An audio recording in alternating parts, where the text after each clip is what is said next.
Welcome to this edition of City Scene. We're on location at Mystery Castle, nestled at the base of South Mountain. Now, the castle itself covers 8,000 square feet and sits on between 7 and 8 acres of land. This castle was built by Boyce Luther Gully. It was built for his daughter, Mary Lou. She inherited the castle when he passed away in 1945. We're going to meet Mary Lou and, of course, tour the grounds. But first, we're going to get a little historic background on the architecture from our first guest. Well, joining us now is Debbie Abel, who's director of the city's Historic Preservation Office. Debbie, can you just provide a little historic background on how Mystery Castle came to be built? Well, let's set the stage, Sydney. In the 20s is when the first time that Phoenix was actually connected with a mainline railroad to the rest of the United States. What that meant is a sleepy little agricultural town began to boom as there was an opportunity to sell the produce to the rest of the nation. As it boomed, it began to attract the attention of a wide variety of individuals, some a little bit more eclectic than others. Not too far from here, Alicio Carrero came from San Francisco and began building Tovry Castle. And in this part of the valley, Boyce Gully came down and began constructing his building in a fairly isolated location.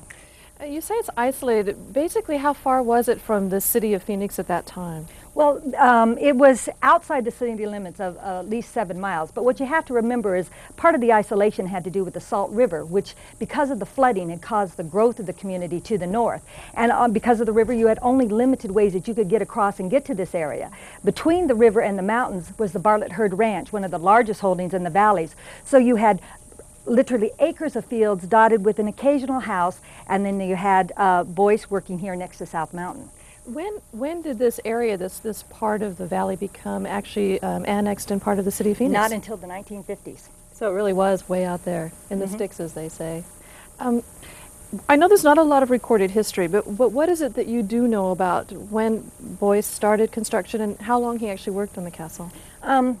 You're right. Early on, we don't have things that tell us the kinds of records that we have today of when you file building permits and when you start construction. But Boyce came to the valley in, we believe, the late 20s, and accounts are that he began construction in the 30s. What we do know more about the building is that which you can see by just investigation. This is a very solid masonry building, combining a variety of different kinds of stone and other indigenous materials.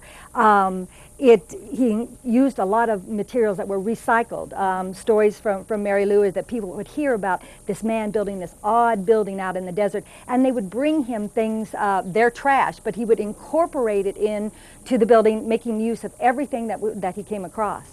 I think it's important to note that it really was the Depression era. So maybe all of these items that are incredibly valuable now just seemed really like disposables at that time. Yes, and what added to their value now is the way that Boyce put this together as a craftsman, because he didn't just put stone or tile in the floor. He created snake designs. He embellished almost every single surface of it. This building is really a feast for your eyes because of it.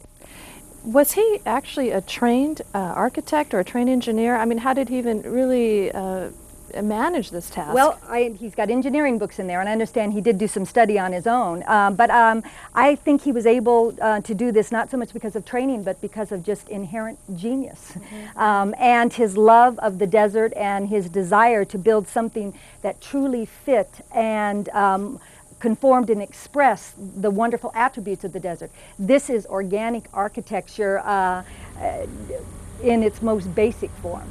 Masonry is probably one of the most difficult trades or crafts that you can put on, and the fact that he was not only able to build a very solid, watertight building, he was able to do it with such expression and artistic merit really distinguishes his abilities as a builder. Certainly is a statement and a treasure in the valley.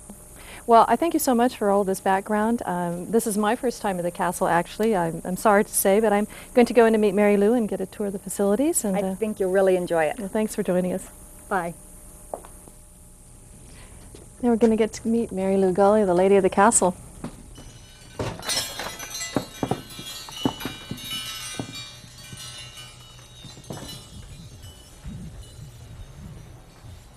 Hi, Mary Lou. Oh, Sydney Blaine. Yeah, you come me castle keeping. Oh, well, I know you weren't quite sure when we were going to arrive. The princesses don't have to do this, but in one case. Thank you so much for letting us come for this private tour. We really appreciate Well, it. I'm glad you're here.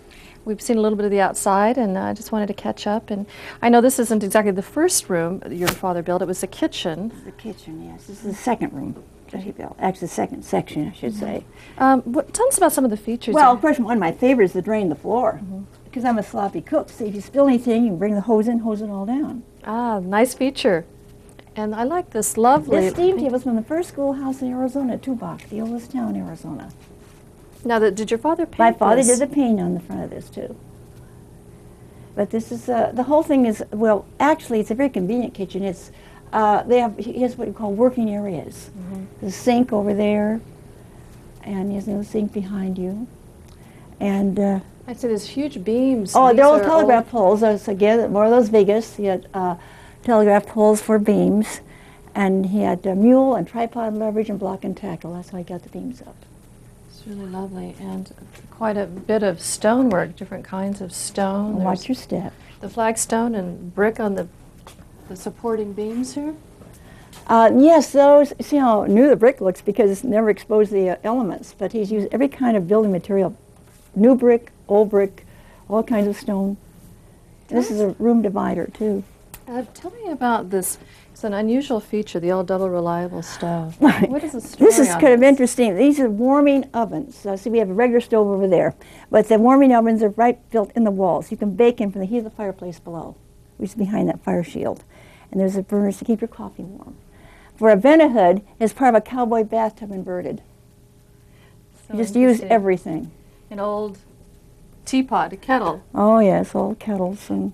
And there's stained glass window panes. Where Now those those are from Mexico. There's from an old church in Mexico.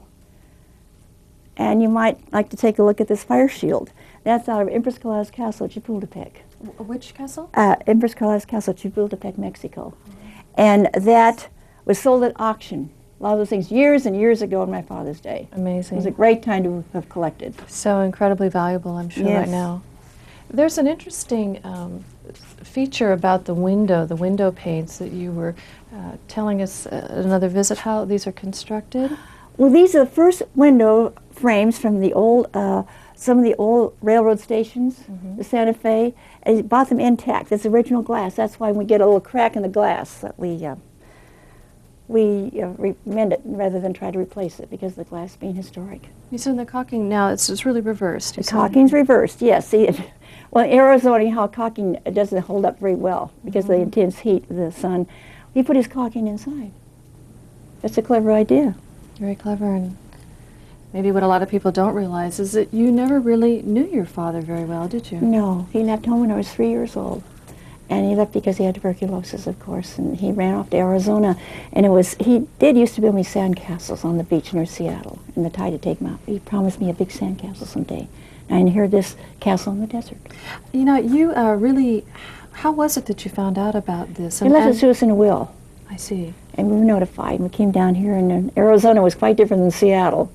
Now, when you say we, you mean you and your My mother? my mother and I. So your mother and you moved here in 1945? 1945. We arrived in Arizona, in Phoenix, on a Saturday night on the 5th of September, 1945. But we came out, we couldn't wait till morning to see what this was all about. We took a cab from the Westford Hotel at midnight, and we saw this place. At first I thought it was a big Indian dwelling. I didn't realize, and suddenly I realized what it was.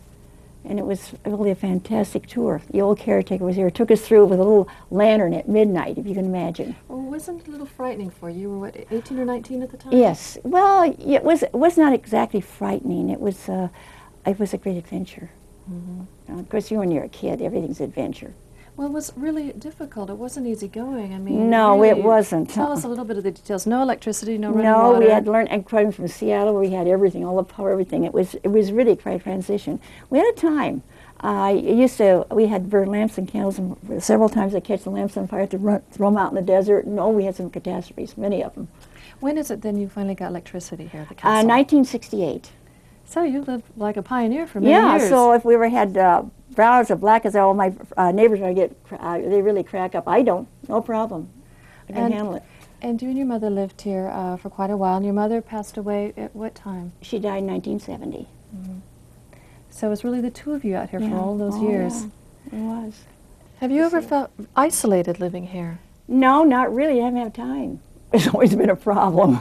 Of course, you've been very busy with just Yeah. maintaining the castle, and Yeah. of course you've been... Then I see people from, we take tours through, of course, we see people from all around. I met a lot of people nobody would ever get to meet. I met from all around the world, so it's been interesting. When is it that you started hosting tours of the castle? About 1948. And since 1948, you have daily tours? And not anymore. Yes, we did, but I put a stop to that. It was too much. Now we're only open Thursday, Friday, Saturday, and Sunday from 11 to 4. We're going to give those schedules later, but how many people would you estimate that you've had through here? Well, I can't give you an exact amount, but in thousands. There's thousands through this. Man, we've had a lot of interesting people. And a lot of people internationally, I understand. Oh, yes, we have a lot of international visitors. Well, we're so thrilled to be here. We're Well, going to get a it's thorough lovely. tour with you, and should we start in the living room? Yes. Okay. Let's do that. All right. All the way through, you're going to see how he made windows out of old refrigerator dishes and lids. Now, he used those long before they're using glass blocks, and he paid $7.50 for the whole carload. Now they're called depression glass dishes, they're very expensive. So, Mary Lou, this is actually the very first room that your father The built. very first room that he built. It's the living room, and it seems it's very much like the spokes of a wheel. As far At as least the pattern. first fireplace he built. See, we have 13. That's the first of the 13 fireplaces. And they all really work, all 13 of them. And all of this lovely woodwork is from where? Where did he get all the wood? Well, a lot of it is old boxcar sites of the Santa Fe Railroad, some of the old homes around town. Most of it's cedar and redwood. It's really lovely. And then flagstone on the flooring. Well, and here, flagstone and cement. See, it's done like spokes, and the hub is a fireplace. So a big wheel is the Huge really wheel. That's motif. your Kiva idea, of circular, semicircular. As far as the features, just go ahead and point out. There's a The support. See, this is actually a support, but he also made a wine cabinet out of it. See, the whole tequila bottles cemented right along the sides and at the bottom. They're empty though. That we checked on. Oh darn! Darn it! He has pieces of shattered glass cemented in. Just stunning. I mean, just everywhere. There's such detail.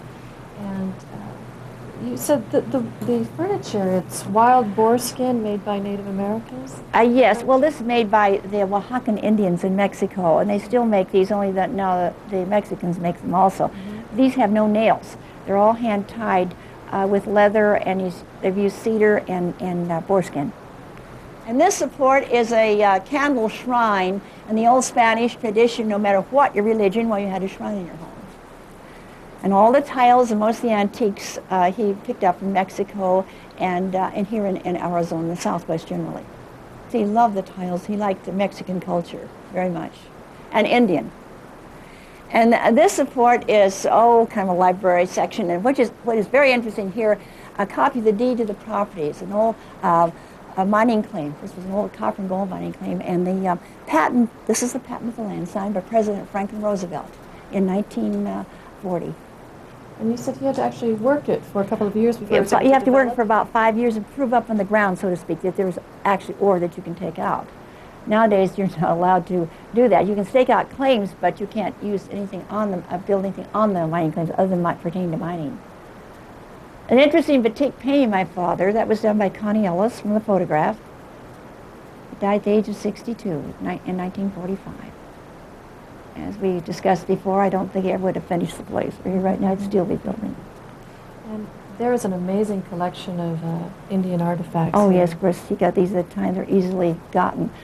Gorgeous basket over here, made by the Apaches. And it is so tightly woven that it will hold water. And how old is this piece, do you know? Oh, about 100 years old. And I noticed there's a partition here. The partition leads into a bedroom, but this was all one room. It's all one room, and then you decide you got this wonderful bedroom set, which I'll show you in a few minutes. Then you decided to partition it off, make a bedroom out of it. And I just wanted to point out that on the lower end of these bookcases are his old books. Yeah, he had studied 2 years of architectural engineering, so he had a basic background in building. But I would have thought to disprove everything he learned. This is, you might say, real organic architecture. Mixed in with his flagstone or some pieces of See this slate. unusual piece? Yes, it was a chalkboard from the first schoolhouse in Arizona. He used it right in the flooring. That's what he's done. All the things in the walls. His tribute to Arizona in his past. And again, there's a further collection of the basketry on the walls and leading into the bedroom, which Yes, is yeah, my father's bedroom. father's bedroom. Now, 3 steps up and 2 down. Every room is on a different level. He followed the contour of the terrain. They do this now, and they do call it organic architecture. It's built right on bedrock. Yes, so it it's is. very, very sturdy. Tell us about this bed, the stunning bed. Love this old bed. This dates back to probably the early 1800s. See the cross design in the center? And the dresser, of course, goes with it, but that's a wonderful bed. Spanish walnut burl, the wood. And again, just the stunning face of the wall, the natural rock wall. You notice a bit below ground? He did that quite a few places. I know you said there was an interesting story. Oh yeah, these 2 red love seats are from the House of Joy at Jerome, the original House of Joy. And of course there's Joy seated over there. Every man's ideal woman, well built, can't talk back. Good old Joy. Great view of Camelback Mountain from here. From here it really looks like a camel. Up close now they deface the houses, but from here it still looks like that camel. So just to continue with the furnishings, there's a lovely antique dresser. This goes with the bed. It's part of a set. Photograph of your mother here. Yes, that's my mother, and there's a painting of her over there. Of course, this is a photograph just before she died. That's taken outside the patio where the cat will recognize the cat. And your mother's name? Frances Bradford Gully. This is a double fireplace? This is back of the main fireplace. Now they call these Russian fireplaces because when you're burning the fire in there, the rocks will hold the heat. It's made that way, and it warms this room like primitive radiant heat, you might say. It's very impressive. And one of 13 fireplaces. 13. All right, we're just going to continue on into the dining area, which is a little step down. 2 steps down, so be careful. Look at this lovely, again, the Oaxaca furniture. Yes, I love these things. You notice our tablecloth, the Texas Longhorn. We kids, some of these Greenpeace people say you can eat your steak and pet it at the same time. And this fruit bowl on the table is Italian, it's Florentine glass, and he obtained things like that at the Thieves Market, Mexico City. And those things are very easily gotten in his day. Very rare and expensive now. Oh, yes. And he, again, just built all of these amenities, these dish Yes, shelving. well, the dishes on the top and second shelves are the Villeroy and Bach Dresden from Germany. I love those boats for women. Now, those belong to my maternal grandmother. Those are things that we brought with us. She was one of the first suffragettes who got us the vote, so we owe her a debt of gratitude. But Now, are these original dishes from your family? Because you said they had lead. well, no, the votes for women are, but the rest aren't. Those my father collected to Thieves Market, Mexico. I see. We brought very little with us, just like votes for women, a few things like that. So he had very nice taste. He collected these, and they were here in place when Oh you yes, arrived. he was into Southwestern culture, things that were brought here for the Southwest. I wanted to point out this really stunning piece up here. It's an oxen yoke. Old oxen yoke, that's old, at least a couple hundred years old, and my father made into what they call a carbide light. See, he was too far off the line for electric in his day, so he had to burn carbide, and of course lamps and candles. And then just to the right, there's A desk. a desk Another that building flips like down. right out the wine cabinet. This is a desk. He utilized everything, even the spaces in the wall. And this is really just a huge support structure, essentially. Do you know this is a very early Kachina doll? They used to weave them rather than just Interesting. carve them. I've never Yes, seen them. That's a very old one. We're going to take a look out on the patio now. All right. Watch your little step there. There's an incredible view out here on the patio now. You said this is the first deck that your father built. First patio that he built. This is the roof of the underground bar where I'm going to take you later. And this is lovely. This is a compass. It's north, south, east, and west. You know that magnetic north lines up with Squaw Peak exactly? It's beautiful. And again, the tile work is stunning. And the way it's held the color in the sun, it's amazing. We also can see this really prominent snake motif along the... There are two, the one over there and one behind you. That's the Indian holy symbol. It means defiance, wisdom, and protection. He was into... He was really such a master of mortar because it's very difficult to get these kind of stones placed so well and so easily. Well, you know what he used for mortar? He used sand, cement, water, goat's milk, and caliche. So it's his own He got the idea from the Indians. We have flat roofs and no problems. Let's just point out some of these, the stonework and these tiles. Talk about these tiles. So they kind of... Those three tiles were given to my father many years ago by Mr. Wrigley, the chewing gum magnate. And those are made for Catalina Islands. They're called Catalina tiles. You run your hand over it, it's almost like inlay. And what is the story behind these? These are the Los Gatos, the guardian cats of castles. They have them in the ancient Siam, and they also have them in the Aztec culture. Something, and again, just each little area of wall is just really littered with stonework and tiles and glasswork. Really stunning. Wanted to point out, of course, the other columns that you said were... Oh, these two look like Doric columns. He used Savarro's for forms. He saw architecture and everything on the desert. They do look like Doric columns. Even see where the birds have built the nest, he's fortified with tin cans. And these bricks, just talk about these. Well, now these were from the rejects from the kiln and the Phoenix brickyards. He used to line the kilns with them. They were called clinkers in his day. In the late Frank Lloyd Wright started using them once in a while for trim or whatnot. Now they're called expensive. You can't even get them. They're contriving them now. They don't look as good, but they used to be incorporated a lot in some of the old homes years ago. Quite decorative. They are, very. And it's another nice feature. There's a little seating niche right around the corner here, facing... This is the wishing well. The wishing well, yes. It's where you stand and you wish aloud for a drink.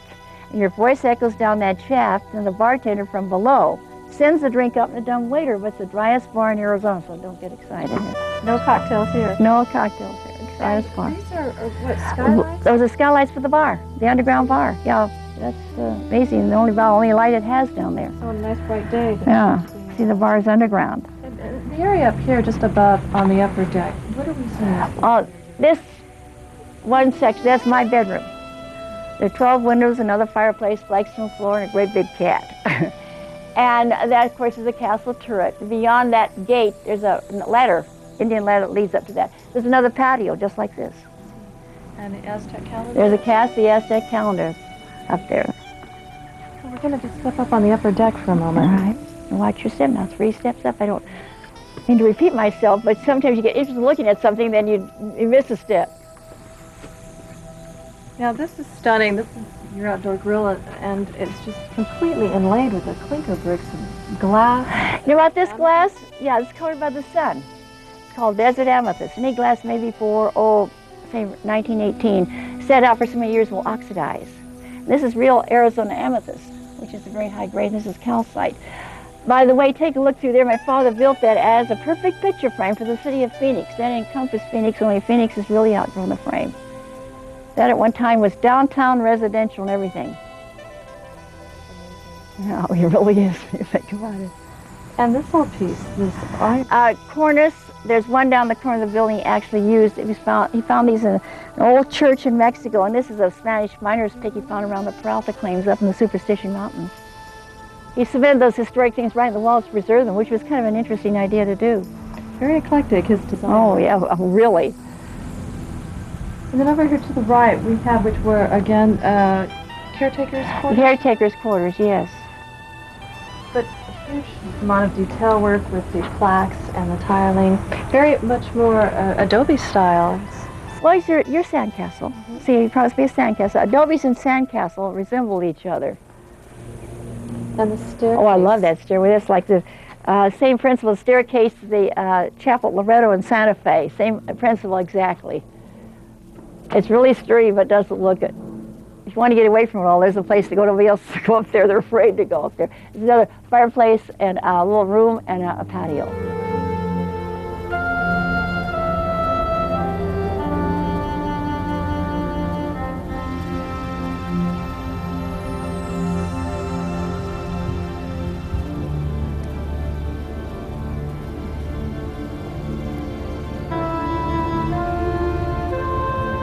we're going now to the soror room, which you refer to as the art house. My favorite room, too. Well, my father referred to it as the Southern Art Studio. Now, I want to point out this lovely feature again. It's the beveled glass surrounded by the clinker bricks and just a very nice shape. Architecturally, it's just really, really lovely. Those are more of those refrigerator dishes I was telling you about. Clinker bricks. They used to throw those away in the kilns. Okay. And my father picked them up. So let's go on in and see the room.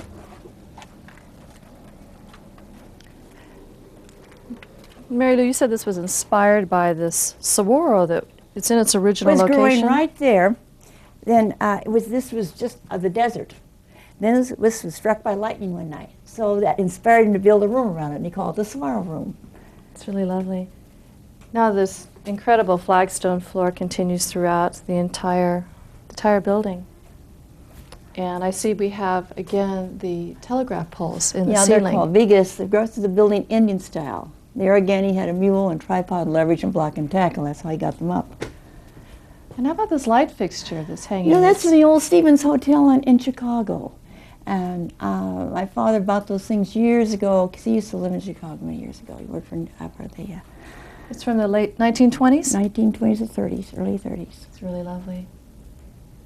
And again, another incredible fireplace with the river stones all placed in the mortar, set nicely with the Mexican and Spanish tile. Yes, and there's another fireplace below. See, they're back to back, but they have separate flues, but they all really draw. Well, let's go downstairs into the lower level. There's actually a rollaway bed down here. That is an interesting idea. You don't want to make your bed, you hide it. See, the bed below is on old mining car tracks. It can be pulled over here by the window or pushed back underneath the floor. Well, let's pull it out, Mary Lou. Here we go. Ooh, yes, quite a little comfy nook for sleeping. Oh, and there's this really interesting feature. Those wire wheels are ventilators, but they're from my father's favorite car, which was a Stutz Bearcat. So he just dismantled it and made it part of the house. Oh. And tell us about, there's some actually furniture made from saguaro cactus. Yeah, these are called throne chairs. This is for the king and the queen. And those are the made out of saguaros, because this is a saguaro room. Oh, here's the other fireplace, too. As you said, they're all completely functioning. A lot of detail and artwork again with the Inca or Mayan motif. Yes, and the place is story wood. I see that there's actually even the motif of the saguaro is carried through in the floor. The floor work. It's supposed to be like a shadow of this one. And then, of course, the saguaro chair is this, as I said before, this is called the saguaro room, obviously. And then this level, this upper level where the decorative baskets are displayed. That's, well, nowadays, in some of the new homes, the Southwestern style, they call it pot shelf, to display your Indian artifacts. He built that more or less to take care of these baskets. You said they're Anasazi baskets. They're incredible. As we exit over the doorway, you can get a really clear view of the lovely stonework and the mason, all so intact and very solid. So now we're going to the famous bar and chapel. The driest bar in Arizona. I don't know how famous that was. Infamous, maybe. All right. Well, this is a beautiful gate. Oh, I like this gate, too. It's from Mexico City. And you notice the lock is from the city jail, Mexico City. We have the key, fortunately. Nice and secure. Well, this is an interesting juncture. We have the chapel to the right, which we're going to enter in a moment. And, of course, we're on our way into Purgatory, which is going to lead us into the bar. But there's an interesting item on the floor you're going to point out. Oh, the trap door. That's quite infamous, I should say. This goes down close to 9 feet. Oh, let's see it. It's an entrance to a room. I don't know what my father had in mind, but we use it for house guests who stay longer than 3 days, a good built-in babysitter. Well, this is a good thing that should be in every architectural plan, I guess. Well, I think in the future, the way the crime is going, it's a good idea. Have your own trap door. Now, the thing is, you had to live here. There was a stipulation in your father's will. You had to live here for 2 years before you could open this. See, coming from Seattle, he was a little afraid maybe my mother and I would not like the desert, so he gave us 2 years before we could officially inherit. Maybe we could sell it or not sell it. So that 2 year period, we made up our mind. And what was in there? Photograph that you saw upstairs in the main lounge, and some letters he wanted me to have, and some money, and How nice. deed of the property, and a lot of personal things. Yeah, it's really wonderful. Little surprises he left Little, for you. all the way through. We have little niches and crannies all the way through. Well, this is a fabulous room. It's, of course, decorated with fabulous baskets and rugs. As you pointed out, these are over 100 years old. These These are American really rugs. old Navajo Indian rugs. The really good ones. And this is the room we also call Purgatory, because it's between the chapel and the bar. And just as another item of note, these are I-beams from the Santa Fe Well, Railroad? they're all railroad rails. My father made an I-beams. I see. They're all steel. There's a lot of weight up there. That's one of the patios that we crossed. Very sturdy. And I love just the consideration to build not only seated areas for drinkers, but if you For want, you short have your own people little and for tall bottle, people, too. two sides, yeah. This is very considerate of your father. Very. That's why we call this Purgatory. And I wanted to point out these lovely Spanish-style windows. And what was the story behind the bars? Well, a long time ago, a lot of people think nowadays people have a lot of bars on the windows for safety's sake. But a long time ago, the old haciendas, they were put on the windows so the swains or the lovers couldn't get through the senoritas. Again, always thinking about... Well, I don't think that's what you had in mind. Probably for security in this case. And on our way to the bar, which is very dungeon-like, again, there's another lovely fireplace. And It's a beehive style, Indian. There's an old cultivator seat cemented on the hearth. You can sit there and warm your feet. and lovely nooks, shadow boxes all through Shadow the wall. boxes, yeah, niches and crannies. He's just loaded with them. Really lovely. Now we're going to probably the high point of many visitors. Well, I don't know. It's the visit. driest bar in Arizona. I don't know how the high point that would be. This is very dungeon-like. It's very Well, I got to tell you about Edgar this. Allan Poe. No, this is more, say, John Wayne. It's just Yeah, we're right down to bedrock, and he has the Arizona sand floor. Are you aware the old Western bars had dirt floors? no. You know the gross reason why they used to chew a lot of tobacco and spit on the floors was considered more sanitary. Now, how do you keep this fresh? There's We just add more sand to it and disinfectant. of course, you don't have anybody really drinking down here and No, spitting. Of on course, occasion, my father used to. it's really, really. You know what these are, Incredibly don't you? These are rustic. bunks for the drunks. If you've had too much to drink, you just stay. It's just amazing. And again, just to see the solid structure of the ceiling, it's so Yeah, well and the bar preserved. itself is an authentic half of a Conestoga wagon, and it's completely equipped back there with a sink and everything, little bar set up. This old gal sitting here in the National Stone bar seat was given to my father by Senator Barry Goldwater. It's the first storm mannequin ever bought for the first Goldwater store in Prescott, and I love what they named her, Joan Wayne. It's a great name. lovely piece.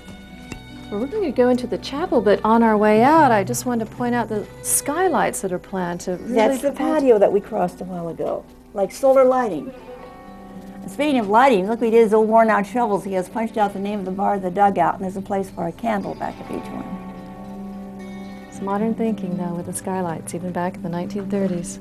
Mary Lou, of course, we're across from, we just left Purgatory on our way to the chapel, and this is an amazing piece, this pump organ. Tell me about this. That's the first pump organ to come to Tombstone territory. It was actually played by the old chocolate widow of Tombstone. She's the one who killed all 6 of her husbands and buried them in Boot Hill Cemetery, and she killed them with chocolate cake, and we've got the recipe. Well, bless her heart. And this is really, what period is this? Oh, from? late 1800s. It's an amazing piece. Yeah, 1860 the organ dates back to. Now this photo of White Earp. That is actually a photo of White Earp, famous town marshal of Tombstone. My father bought things like that auction years ago in Tombstone, Arizona. It's really, really stunning. And then we're on our way to the chapel. I'm going to take here. you, this is our little chapel, and we have weddings in here all the time, of course, during the winter season. And when we have the weddings, the bride and groom stand right between the 2 snakes. But in Arizona, that's very good luck. The snake design means defiance, wisdom, and protection. So The fireplace of the altar, that's a replica of the north rim of the Grand Canyon. He brought all those rocks to the Grand Canyon area.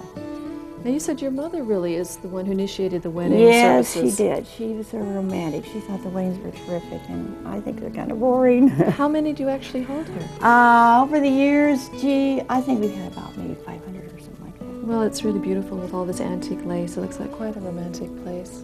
Oh yeah, it has a lot of ambiance, that's for sure. But you said you're rather booked up for weddings, right? We're booked up because I only allow just a few every month. Now, in this little anteroom, there's a stunning, again, architectural feature that your father created, the circular window. With Yeah, all those refrigerator dishes and lids. You see the snake design on the inside, the head and the rattlers, and there's the compass in the center. all the inlay of that fabulous river stone.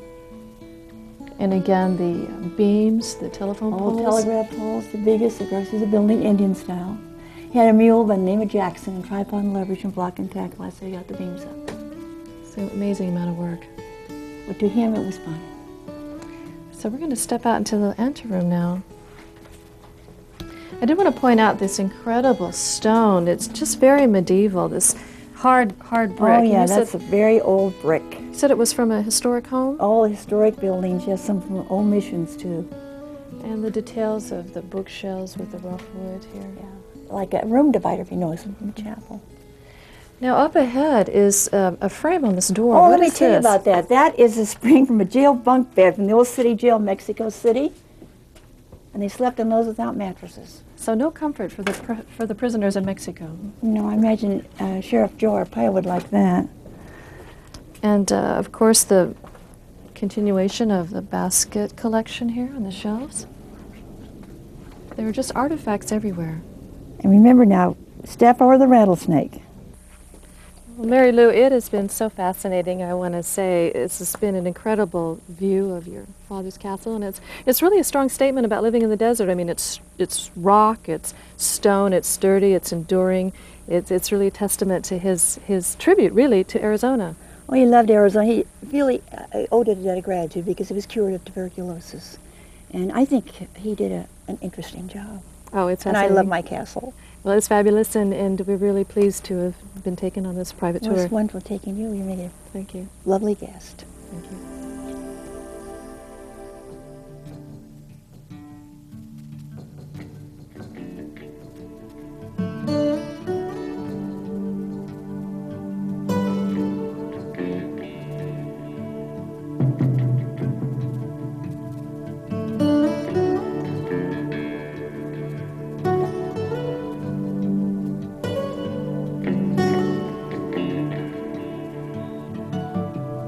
We hope you've enjoyed this magical mystery tour made possible courtesy of Boyce Gully, a free spirit whose creativity and craftsmanship bloomed in our desert. Gully saw value in art where others only saw the discards of daily life. He clearly recognized what others couldn't, and we thank him for that. We also thank Mary Lou, who's been the lady of this castle for 53 years, and we encourage you to experience the mystery of this castle for yourself. For information on tours through Mystery Castle, call 268-1581.